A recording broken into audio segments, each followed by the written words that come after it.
Terima kasih Redwin, ini Nasional 5 edisi 22 Mei 2015 dan fokus utama hari ini. Pihak yang bersubahat lindungi pesalah trafik bakal dikenakan tindakan. Juga penahanan 14 individu lumpuhkan sindiket gores dan menang. Serta GST Negeri Sembilan catat penurunan aduan sehingga 80%. Dan selain berita utama, kami juga akan berlintas langsung bersama rakan setugas Damai Cassandra Manja di Sarawak, Asli Ismail di Sabah dan Siti Nurul Husna Bukhari di Pulau Pinang, semuanya seketika nanti.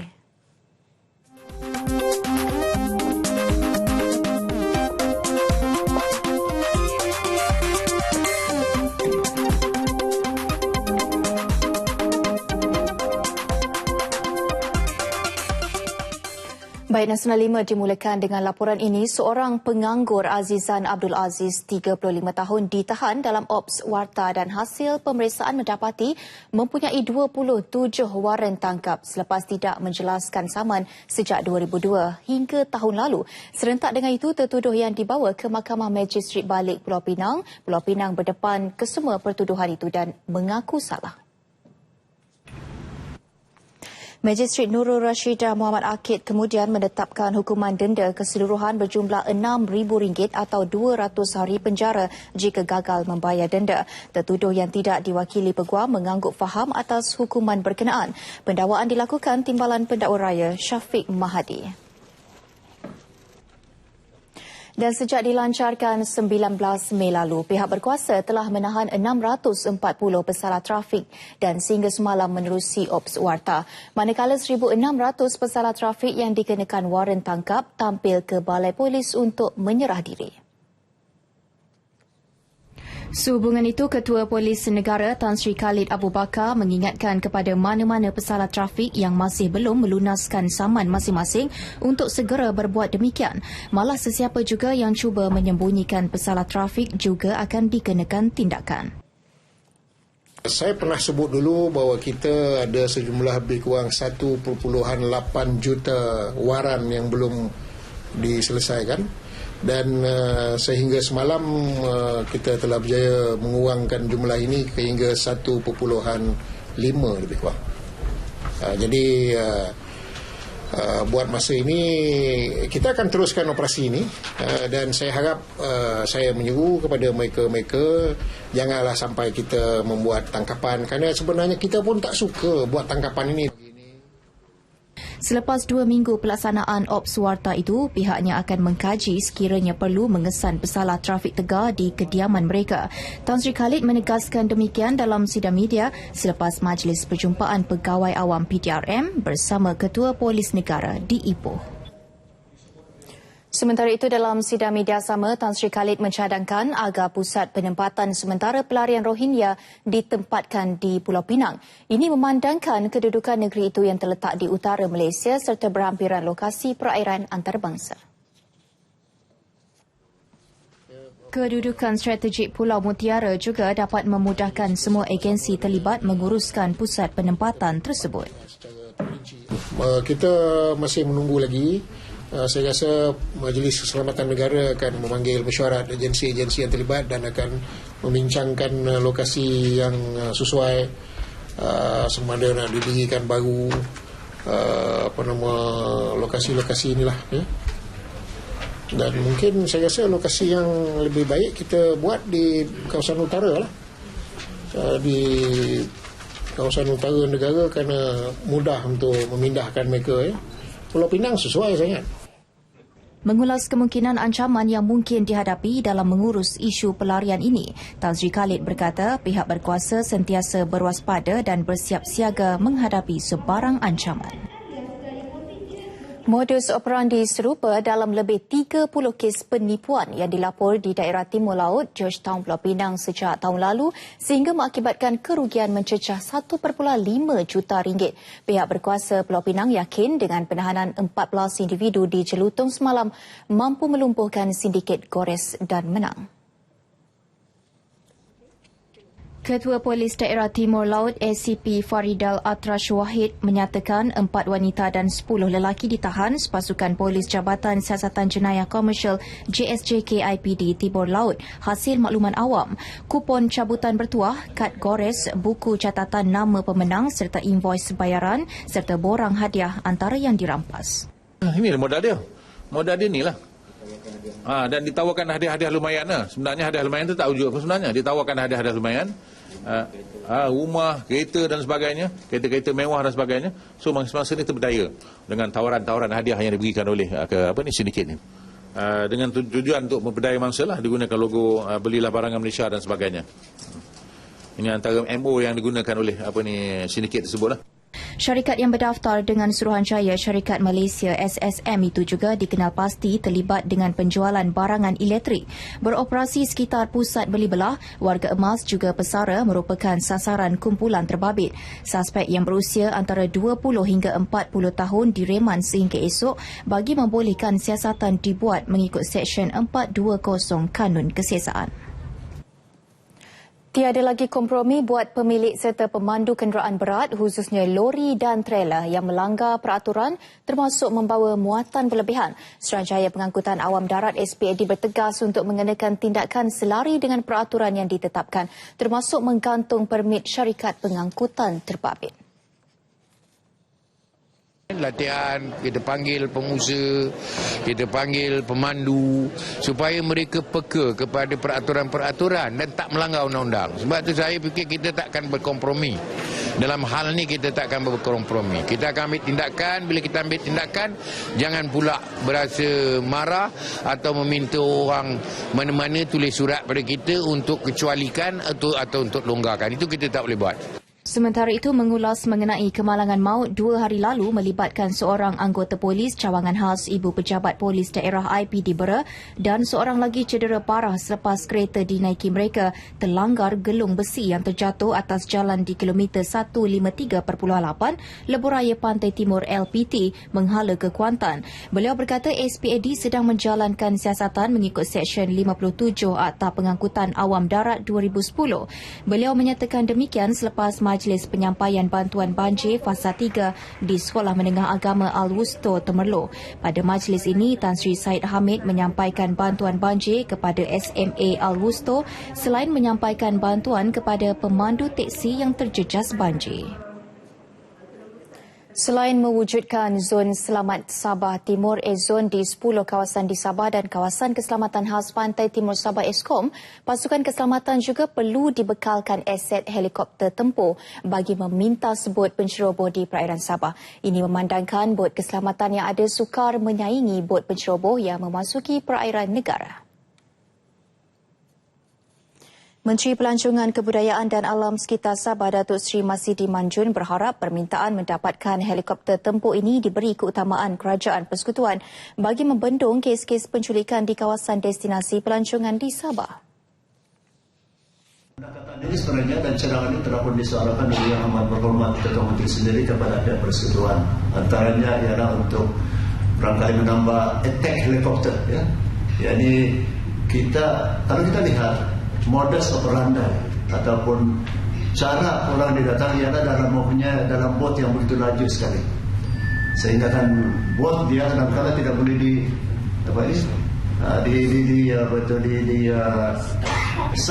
saingi oleh bot kita. Jadi pihak kita di Sabah memikirkan kalau kita ada attack helikopter yang boleh digerakkan dengan cepat, dia mungkin satu yang akan menggerunkan mereka yang terlibat bahawa kita boleh bertindak sekelip mata macam mana pun lajunya bot yang mereka gunakan.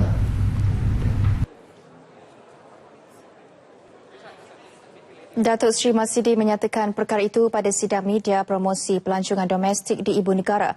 Dalam pada itu, kebimbangan pelancong terhadap keselamatan di negeri Sabah tidak menjejaskan industri pelancongan di negeri di bawah bayu itu.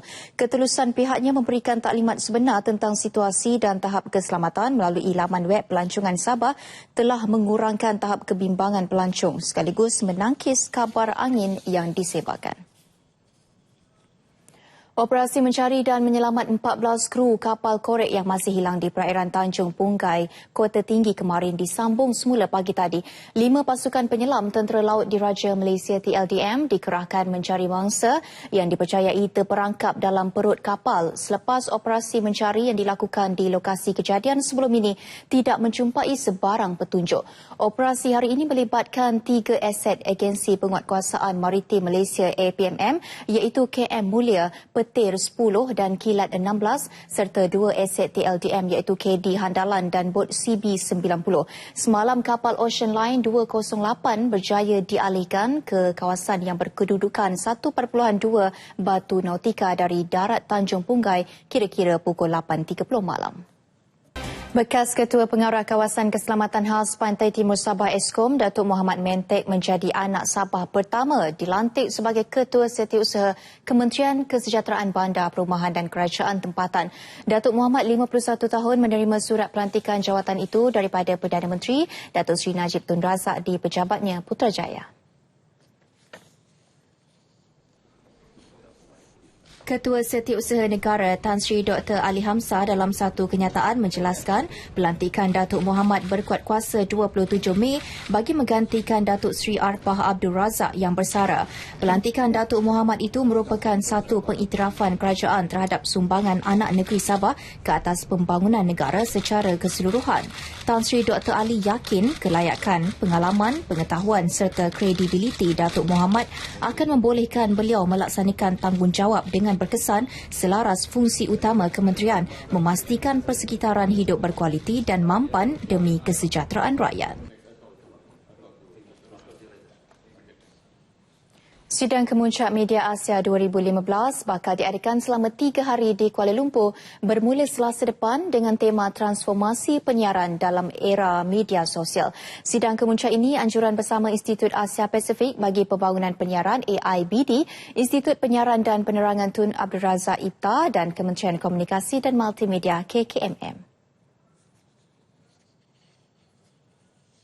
Melalui kenyataan oleh KKM, sidang kemuncak itu akan dihadiri pembuat keputusan, pengamal dan profesional media, cendekiawan, pihak yang berkepentingan berita dan pengaturcaraan bukan sahaja dari rantau Asia dan Pasifik, malah dari Afrika, Eropah, Timur Tengah dan Amerika Utara.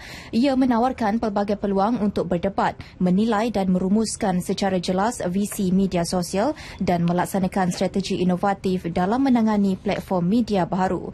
Kertas kerja yang akan dibentangkan termasuk mengenai kewartawanan, etika dan media sosial, landscape media sosial, arah aliran dan masa depan media sosial serta mengkaji data yang besar dan data sosial.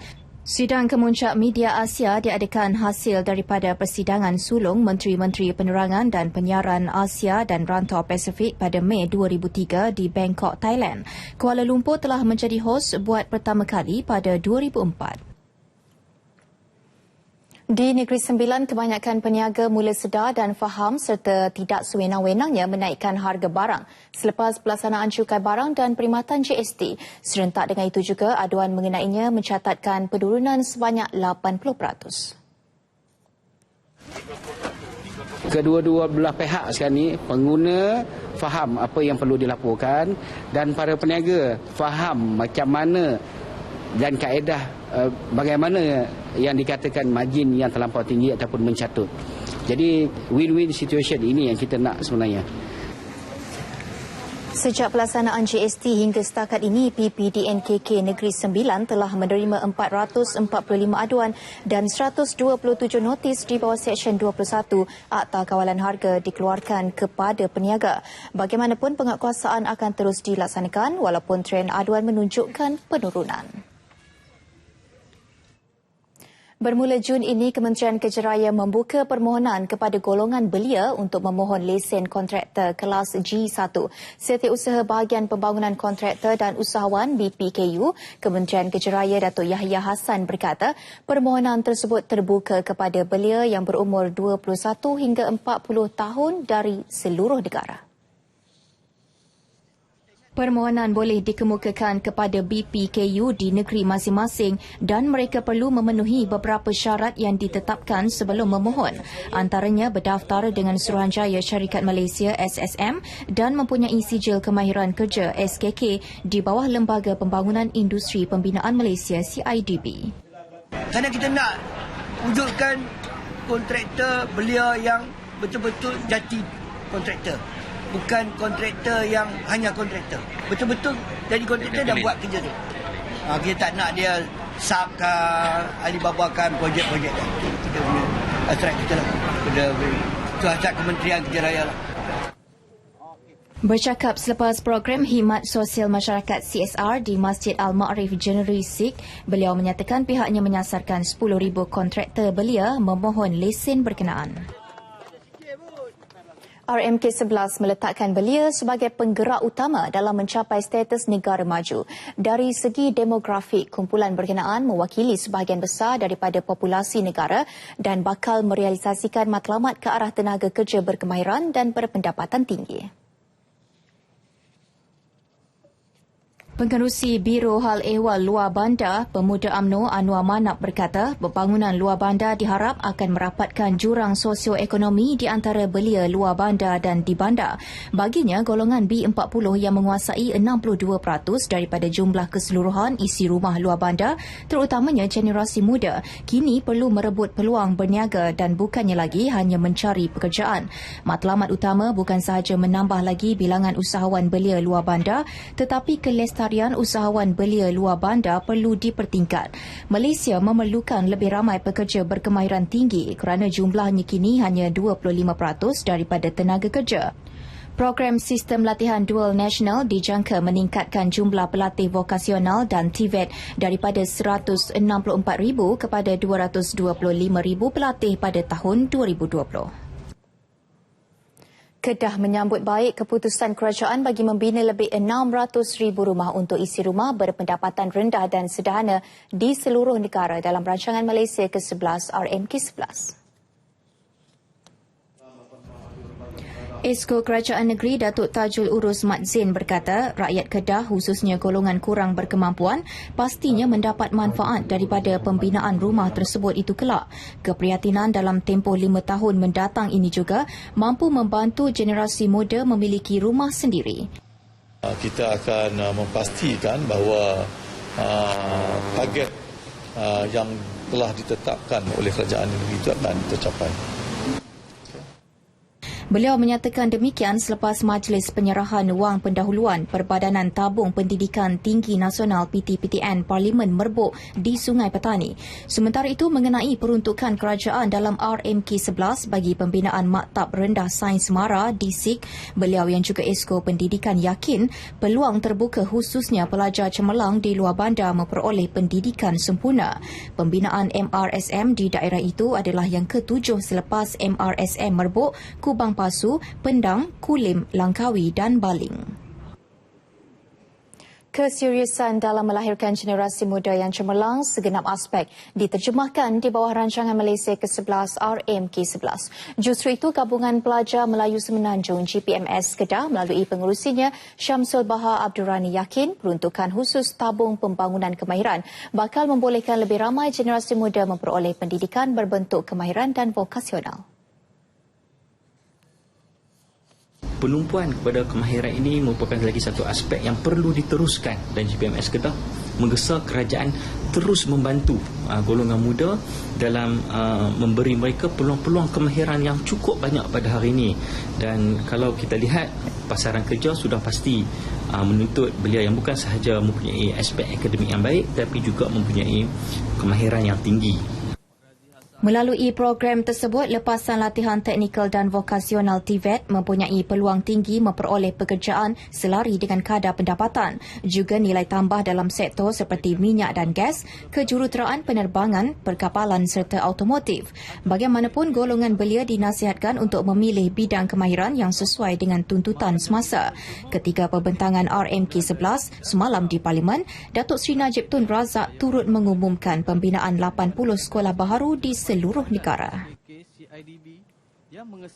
Hasrat Perlis untuk merelaksasikan hub logistik bakal terlaksana menerusi pengumuman pembangunan Lembah Cuping dan projek Pelabuhan Darat Perlis di Padang Besar. Program yang diletakkan di bawah program transformasi ekonomi sempadan yang bernilai RM961 juta itu bakal melonjak Perlis ke arah sebuah negeri bandaraya pada 2030. Menteri Besar Datuk Seri Azlan Man melihat kawasan seluas 1,200 hektar itu akan dibangunkan sebagai kawasan perindustrian secara berperingkat-peringkat lengkap dengan prasarana perniagaan dan insentif untuk menarik pelabur. Selain merupakan projek berskala besar yang bukan sahaja mampu menjana pendapatan penduduk tetapi juga memberikan kesan sampingan terutama peluang pekerjaan. Dan saya yakin bahawa dia juga mempunyai kesan sampingan ekonomi yang begitu baik kepada negeri Perlis seluruhnya.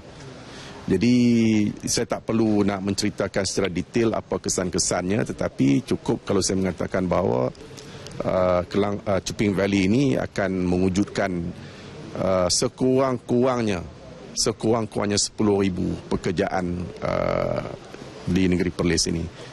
Beliau sebelum itu hadir pada majlis penyerahan allowance sara hidup nelayan di Kuala Perlis. Pada majlis ini, 738 individu menerima allowance sara hidup yang membabitkan peruntukan RM168,000 dan 24 yang lain menerima bantuan bencana yang melibatkan jumlah keseluruhan sebanyak RM68,000. Selain itu, Datuk Seri Azlan turut berterima kasih mengenai kelulusan kerajaan untuk membina 2 sekolah baru di Padang Besar dan Kanga. Projek mega dalam RMK11 tidak meminggirkan Kelantan. Pengumuman bahawa 3 projek utama iaitu Lebuhraya Kota Baru, Kuala Krai, pembesaran lapangan terbang Sultan Ismail Petra dan projek Tebatan Banjir khusus buat penduduk Kelantan dilihat seiring dengan ikrar Kerajaan Persekutuan. Pembinaan Lebuhraya dilihat akan mempercepatkan perjalanan ke Kuala Lumpur selain menjimatkan kos bahan api serta kesesakan lalu lintas pada musim tertentu. Manakala pembesaran lapangan terbang sedia ada bertepatan situasi ketika ini sekaligus memberi peluang jemaah haji atau rakyat yang ingin ke luar negara melalui penerbangan terus.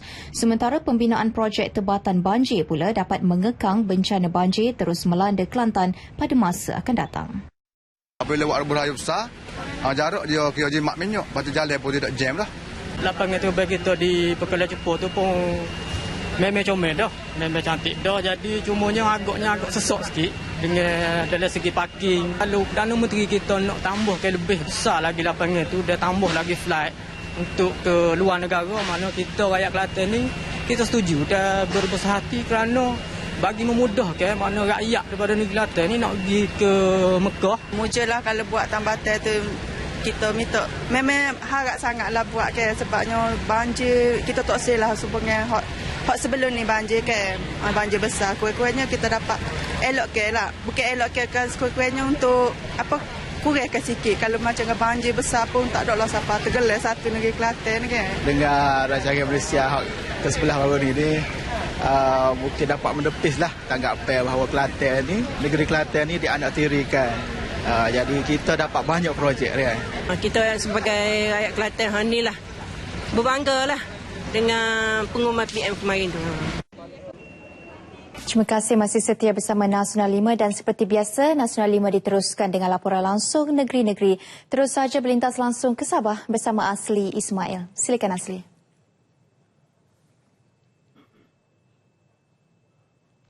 Terima kasih Farhatul di Angkasa Puri. Assalamualaikum dan salam satu Malaysia.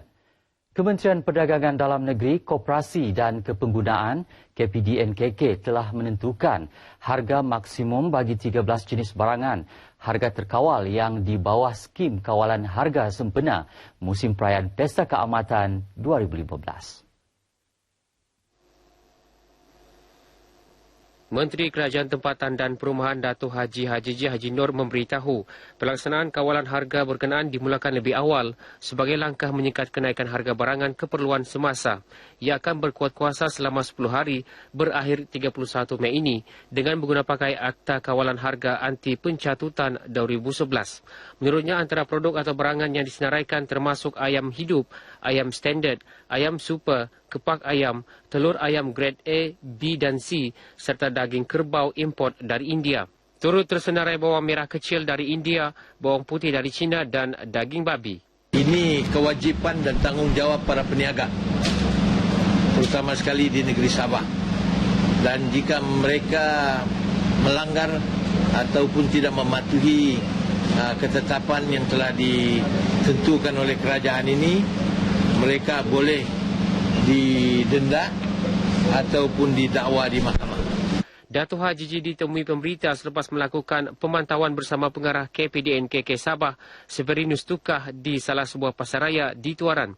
Justru sepanjang pelaksanaan skem ini, peniaga diwajibkan menjual barangan harga terkawal, tidak melebihi harga maksimum dan meletakkan tanda harga khas berwarna merah jambu. Pelaksanaan rancangan Malaysia ke-11 RMK-11 yang dibentang Perdana Menteri Datuk Seri Najib Tun Abdul Razak di Dewan Rakyat semalam disambut baik seluruh rakyat Malaysia, termasuk di Sabah. RMK-11 yang menekankan pertumbuhan berpaksikan rakyat diharap dapat memacu pembangunan negara sekaligus mencapai matlamat negara berpendapatan tinggi menjelang 2020.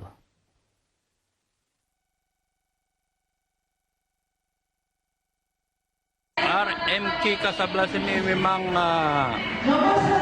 tujuan dia adalah murni dan dia lebih menguntungkan kepada rakyat. Memang tujuannya memang perfect lah, 100% perfect. Niat sudah bagus, betul. Dan cara pelaksanaan itu juga biar dia betul-betul. Bukan saja didengar, bukan saja dilihat, tapi juga pelaksanaan itu nanti dia akan dapat dirasa oleh semua pihak. Mereka ditemui selepas menjayakan program Jegatan Persatuan Ibu Bapa dan Guru Sekolah Menengah Kebangsaan Tansau Penampang tahun 2015. Dalam program berkenaan, Pengetua Cemerlang SMK Tansau, Haji Siti Salmiah Haji Samai berkata, pihak PIBG memainkan peranan penting dalam membantu sekolah ke arah merealisasikan Pelan Pembangunan Pendidikan Malaysia PPPM. PIBG ini boleh membantu membangun dari segi bentuk, terutama dari segi kewangan, dari segi modal insan, dari segi motivasi, penglibatan mereka amat diperlukan. Lebih 2,000 pelajar, guru dan ibu bapa serta penduduk setempat menyertai jegatan kali ketiga anjuran sekolah dan PIBG sekolah berkenaan. Perbicaraan kes pencerobohan di Lahad Datu 2 tahun lalu masuk hari ke-161 perbicaraan hari ini. Mahkamah hari ini memanggil saksi yang ke-99, Pegawai Penyiasat Jenayah IPD Wilayah Persekutuan Labuan, ASP Vernon Sinclair Dalton, yang ketika itu diarahkan bertugas di Balai Polis Cendrawasih Lahad Datu.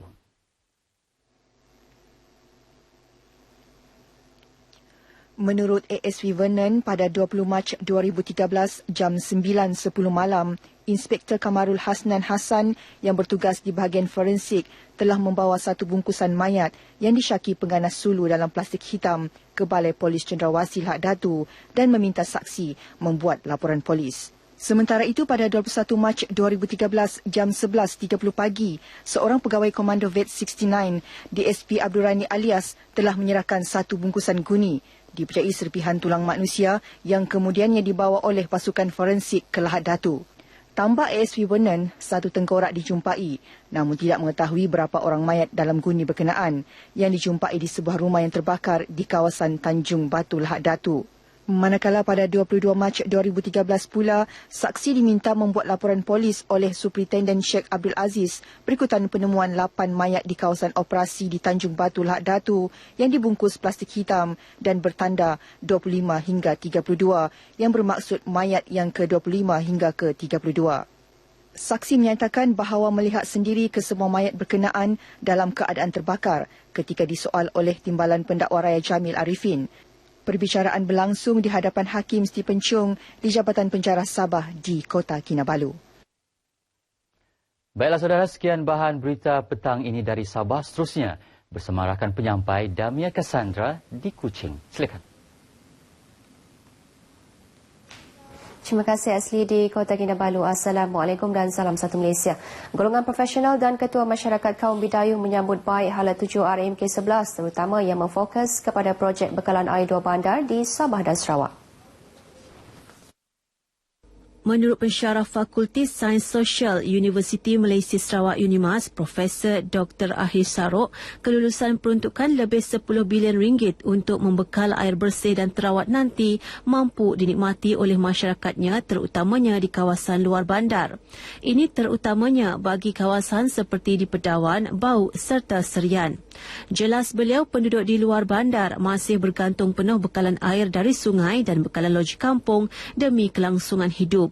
Pelaksanaan sistem bekalan air alternatif seperti sistem penyaluran air graviti, penuaian air hujan sekaligus dapat melegakan hati penduduk. Saya harap apabila RMK ke-11 itu diimplement nanti, sarana seperti pembekalan air itu jadi keutamaan khususnya di kawasan-kawasan luar bandar bagi masyarakat Bidayuh. Sementara itu, bagi Ketua Masyarakat Bidayuh Temenggung Austin Dimin, usaha kerajaan yang menitik berat keperluan masyarakat di luar bandar amat dihargai. Beliau yang mewakili masyarakat itu menyatakan dengan adanya bekalan air bersih dan terawat dapat menjamin kesihatan penduduk. Keseluruhan, kalau kita banding 60-an dengan sekarang, jauh kali berapa, beribu kali lah. 1000% maybe has increased very much. Dari segi kemajuan di kampung, pasarana dan cara hidup kita. Quality of life has changed. Sementara itu, rata-rata yang ditemui menyambut baik intipati rancangan Malaysia ke-11 RMK11 yang dibentangkan oleh Perdana Menteri semalam. Pembangunan model insan di sini merupakan satu asas yang utama di mana PM menyentuh mengenai salah satu ciri negara membangun Malaysia terutama sekali by 2020 bukan saja dari segi per capita income dia $15,000. Itu bukan saja target utama, tetapi apa yang disentuh oleh PM tadi adalah inclusivity. Maksudnya secara menyeluruh, maksudnya salah satu ciri utama adalah rakyat negara Malaysia ni mempunyai akhlak ataupun mempunyai sahsiah yang hebat. Bila jalan raya ini sudah siap, nombor satu, dia akan mengurangkan kos pengantaran sebab jalan sudah meningkat, bertambah baik. Nombor dua, akan mengurangkan kadar kerosakan. Bagi rakyat Sarawak tu, golongan petani dan nelayan, amnya lah memodernkan aktiviti secara langsung, meningkatkan pendapatan ahli-ahli nelayan bagi kawasan-kawasan yang beberapa kawasan-kawasan yang kini itu macam yang maju lah, kawasan-kawasan yang lebih maju. Jabatan Imigresen Malaysia JIM akan membuka 2 buah lagi cawangannya di Sarawak dalam masa terdekat. Ketua Pengarah JIM Datuk Mustafa Ibrahim berkata, 2 buah cawangan itu akan dibuka di Betong termasuk Serian yang telah pun diisytihar sebagai bahagian baru dalam pentadbiran negeri Sarawak baru-baru ini. Katanya lagi pendekatan itu diambil kerana mendapat aduan daripada orang awam yang terpaksa bergerak hingga berpuluh kilometer hanya untuk mendapat perkhidmatan jabatannya. Buat masa ini, JIM mempunyai 10 cawangan di seluruh Sarawak. Dengan adanya tambahan 2 lagi cawangan tersebut, diharap akan memastikan kualiti perkhidmatannya dapat diperkasa. Sementara itu, beliau memberitahu bahawa pihaknya kini sedang giat menjalankan operasi mengesan dan mengusir pendatang asing tanpa izin parti di seluruh Sarawak. Moto kita hari-hari operasi untuk mengekan aktiviti parti di seluruh negara termasuk Sarawak. Jadi dengan kepada depoh yang kita ada, bila kita tangkap, kita mesti berusaha untuk mempercepatkan pengusiran mereka. Datuk Mustafa berkata demikian kepada media selepas Majlis Anugerah Perkhidmatan Cemerlang APC 2014 Jabatan Imigresen Malaysia di Kota Semerahan. Seramai 101 orang pegawai dan anggota imigresen menerima sijil APC pada majlis itu. Turut hadir Pengarah Imigresen Sarawak Datuk Robert Lian Balanggalibun. Baik saudara, setakat ini dahulu sumbangan berita dari Sarawak untuk Lintas Langsung Nasional 5 petang ini dan seterusnya kita bersama Nurul Husna di Pulau Pinang.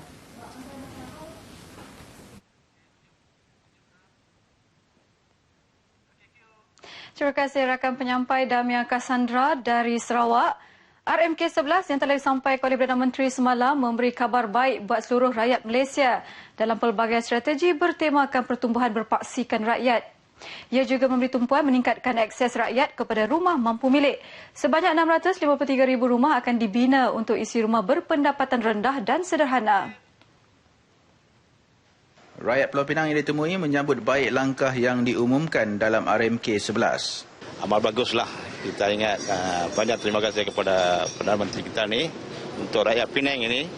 Banyak yang rumah yang paling mahal sekali kita bantu Perdana Menteri kita ni untuk membantu rakyat miskin. Kita terima kasih kepada Perdana Menteri kita ni. Ya, sebagai rakyat Malaysia kita seronok. Tapi biar benda ni dia jadi kenyataan yang nampak jelas. Sebab banyak isu yang kita nampak sekarang ni. Tapi kalau dah kes-kes ke perumahan ni, kalau dia dapat selesai dengan cara cepat dan lebih baik, saya rasa penduduk pun ataupun rakyat Malaysia akan rasa lebih seronok lagi lah. Selain itu, kerajaan juga menyasarkan untuk membina atau membaiki 47,000 buah rumah untuk isi rumah miskin yang akan dilaksanakan bagi tempoh 2016 hingga 2020. Untuk tujuan itu, bank tanah akan diwujudkan untuk pembangunan perumahan mampu milik terutama di kawasan bandar bagi menambah baik perancangan dan pembangunan perumahan mampu milik. Untuk menubuhkan satu bank tanah. Ini merupakan yang sepatutnya telah pun berlaku lebih awal, tetapi apapun Datuk Seri Najib telah memahami perkara ini dan bank tanah ini suatu hal yang amat diperlukan, terutamanya untuk negeri Pulau Pinang. Harga makanan kekal RM1 sukar untuk dipercayai hari ini.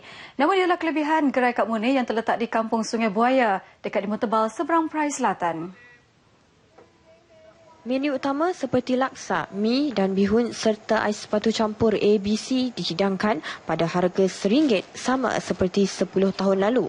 Pemiliknya, Murni Zama Isa, 35 tahun atau lebih mesra dengan panggilan Kak Murni, tidak bercadang menaikkan harga makanan walaupun ada antara bahan mentah terpaksa dibeli pada harga lebih tinggi.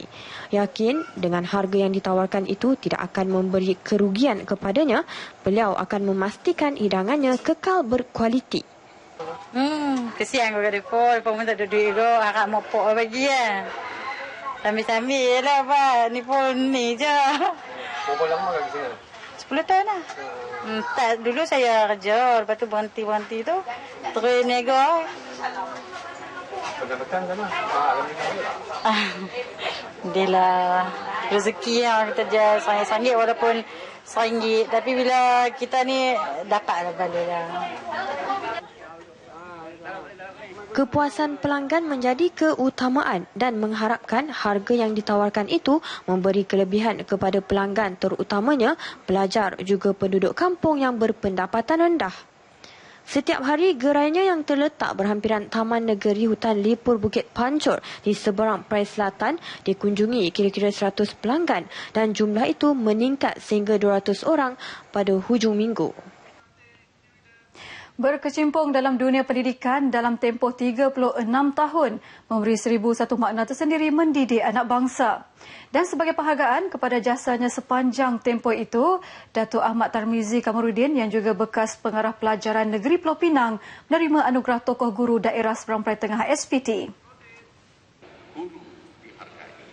Berkhidmat dalam bidang pendidikan sejak 1978 hingga 2014, beliau bukan saja menabur bakti di sekolah tetapi juga mempunyai pengalaman sebagai pensyarah di beberapa institut pendidikan guru IPG, pengetua pegawai pelajaran daerah dan ketua sektor sebelum mengakhiri sebagai pengarah pelajaran Pulau Pinang selama 3 tahun bermula 2011. Anugerah yang diterima disifatkan sebagai satu penghormatan dan pembakar semangat kepada warga pendidik lain. Ini merupakan satu penghormatan kepada saya sebagai seorang guru di mana dikenang apa yang telah kita lakukan.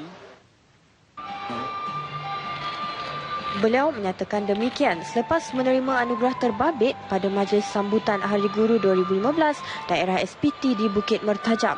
Hadir sama pengarah pendidikan negeri Dato' Osman Hussein. 3 lagi yang menerima anugerah tokoh guru SPT berdasarkan pencapaian dan prestasi cemerlang sepanjang perkhidmatan adalah Shoaib Sulaiman, Ong Su Eng dan P. Magali Cemi.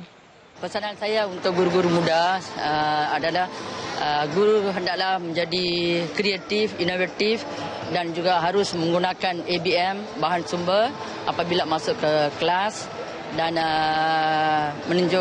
menunjukkan role model lah sebagai role model untuk murid-murid.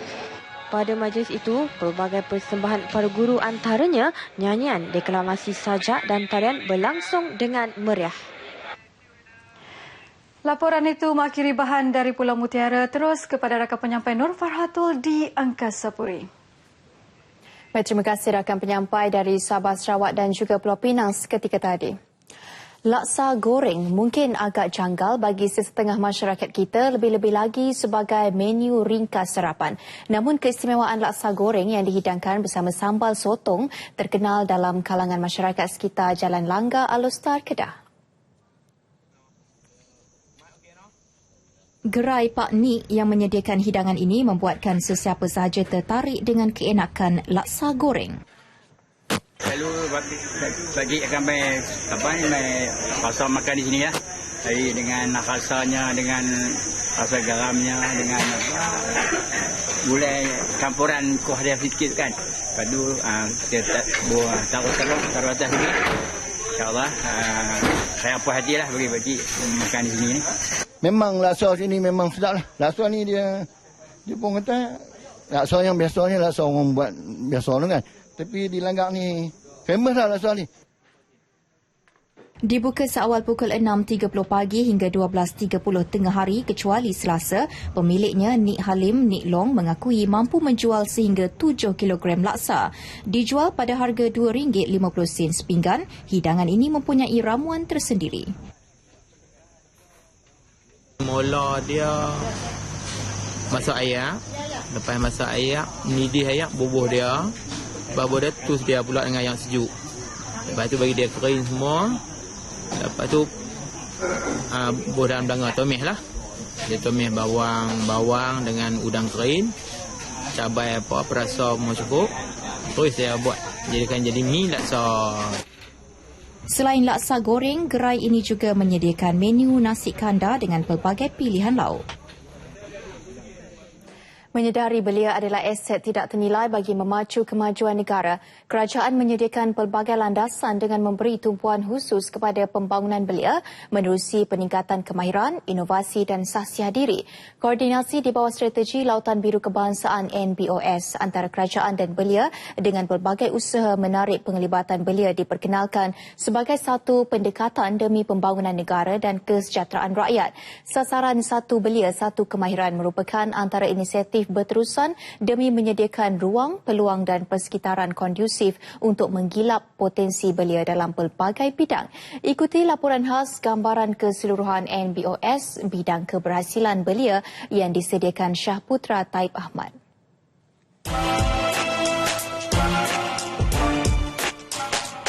Program pembangunan belia telah dirancang untuk melengkapkan mereka dengan sikap positif, berpengetahuan, berkeupayaan memimpin, mempunyai sikap keusahawanan dan mempunyai kemahiran supaya boleh mengatasi segala halangan dihadapi dalam persaingan pembangunan ekonomi. Untuk mencapai pembangunan belia mapan, perancangan dasar dan strategi khusus telah pun dilaksana dalam usaha meningkatkan serta mengembleng potensi belia. Kita mengiktiraf setiap anak muda Malaysia dan kita akui bahawa setiap belia mempunyai potensi yang berbeza. Bukan setiap anak muda yang dapat pergi ke universiti. Bukan setiap anak muda yang dapat memperolehi segulung ijazah. Dan apabila kita meraihkan kepelbagaian dari segi potensi, dari segi talent mereka, maka kita dapat membentukkan satu ekosistem yang dapat menyerlahkan potensi sepenuh-penuhnya setiap anak muda Malaysia melalui program-program kita yang berdasarkan kepada matlamat dasar belia Malaysia ini. Apa yang perlu dipahami oleh generasi belia ialah ilmu tidak boleh dihadkan hanya kepada maklumat atau data semata-mata. Percambahan idea memberi nilai-nilai tambah value added knowledge membantu bertindak balas dengan cepat terhadap sebarang perubahan. Majlis Belia Malaysia telah mewujudkan jawatankuasa tetap untuk memastikan kelangsungan program-program ini dan inisiatif-inisiatif ini dapat sampai ke belia-belia di akar umbi. Contohnya melalui jawatankuasa tetap penerangan, kita wujudkan program Satu Belia Satu Kemahiran. Yang ini betul-betul memberi fokus kepada golongan muda yang hendak, kita tahu lepasan SPM mungkin daripada 500,000, 100,000 akan terus masuk ke universiti. Selebihnya 400,000 orang lagi mungkin mereka akan sama ada terus masuk ke dalam arena pekerjaan atau mencari-cari tempat ke mana mereka nak pergi. Jadi kita membuka ruang supaya mereka dapat terlibat terus menerima latihan kemahiran supaya mereka ada skill untuk dapat tempat dalam industri. Generasi belia harus sedar bahawa mereka perlu memiliki dan menguasai kemahiran tertentu dan kemahiran tersebut relevan dengan keperluan semasa. Setiap pencapaian memerlukan tahap pengetahuan, inovasi dan kemahiran lebih tinggi. Harusnya belia bukan sahaja berilmu tetapi juga berkebolehan kemahiran yang sentiasa diperbaharui dari semasa ke semasa untuk kepentingan negara dan juga masyarakat keseluruhannya. Pelaksanaan projek rancangan tempatan banjir RTB di Segamat Johor sejak 2011 terbukti memberi manfaat kepada penduduk setempat apabila statik penduduk terjejas banjir di Muar, Segamat dan Ledang terus berkurangan. Projek tersebut melibatkan lembangan Sungai Muar, Sungai Segamat, Condang, Genuang, Pagoh dan Sungai Gemas menggunakan peruntukan Kerajaan Persekutuan sebanyak RM569 juta.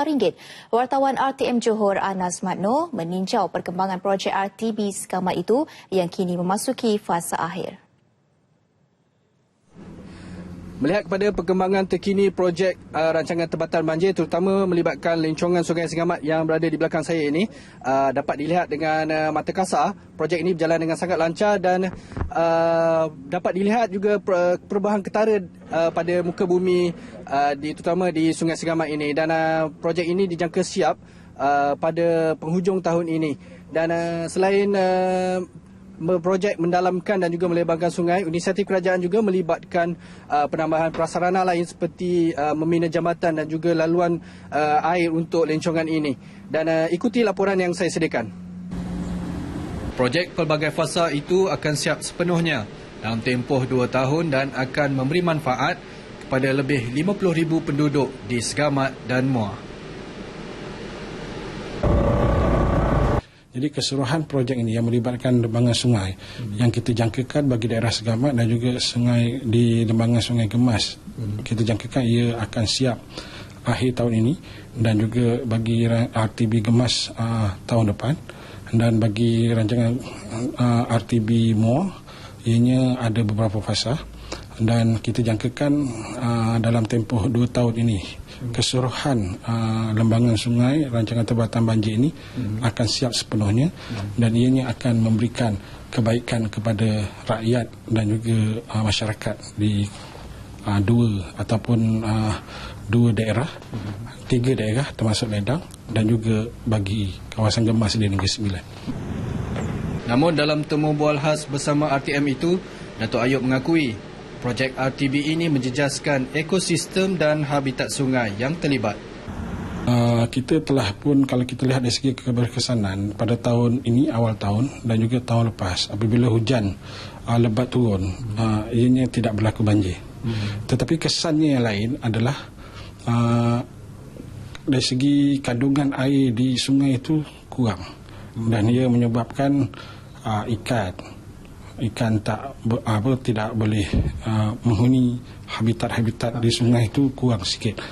Selain daripada struktur sungai semula jadi itu tidak berlaku, kerana kalau sungai itu aliran secara semula jadi dia ada lekuk-lekuk dia, tetapi dengan pembinaan ini dia agak tegak dan lurus, maka ia menjejaskan dari segi ekosistem sungai dan sebagainya. Tetapi kita kena ambil pertimbangan sama ada kita nak mengekalkan ekosistem tersebut ataupun untuk mengelakkan ataupun mengurangkan masalah banjir yang terlibat.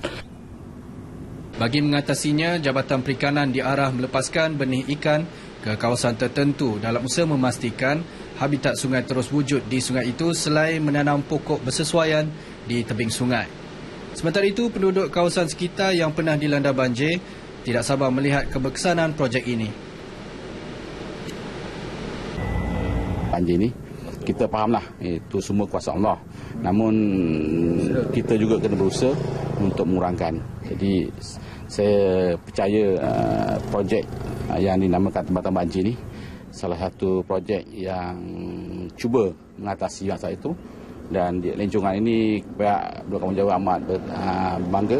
Mudah-mudahan di masa akan datang persoalan penderitaan ataupun kerugian harta benda dapat dikurangkan ke minimum yang mungkin. Projek ini berjalan, selepas berjalan kita belum menghadapi banjir. Dah berapa setahun dua ni tak ada? Tak ada. Jadi cuma banyak khidmat pelua ni macam mana? Tak ada banjir. Tak ada banjir. Tak ada banjir. So, perubahan utara tak? Dia yang saya nampak penurunan surut air tu cepat. Pasal apa, tetap petang saya pergi ronda tengok-tengok tepi sungai tu kan.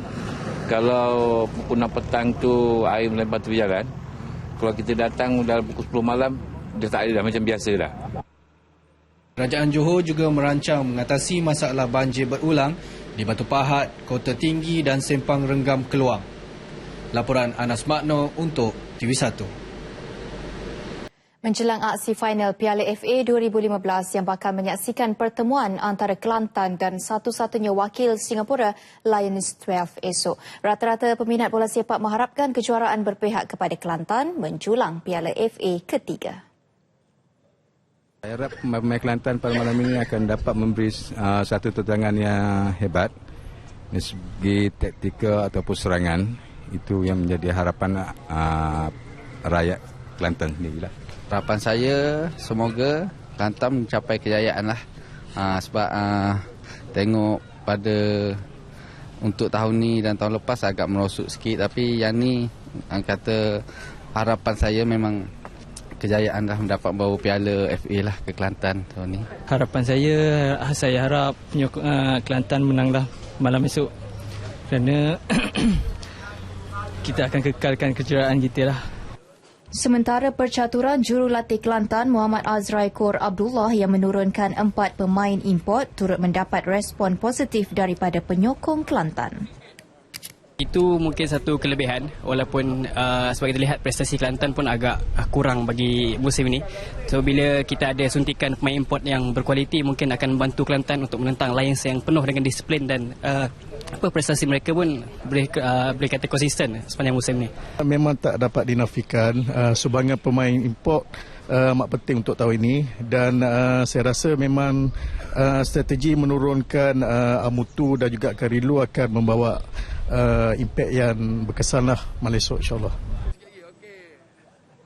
Baik, dan setelah 5 berakhir di sini, menyusul seketika nanti laporan meteorologi. Dengan itu, Assalamualaikum dan salam satu Malaysia.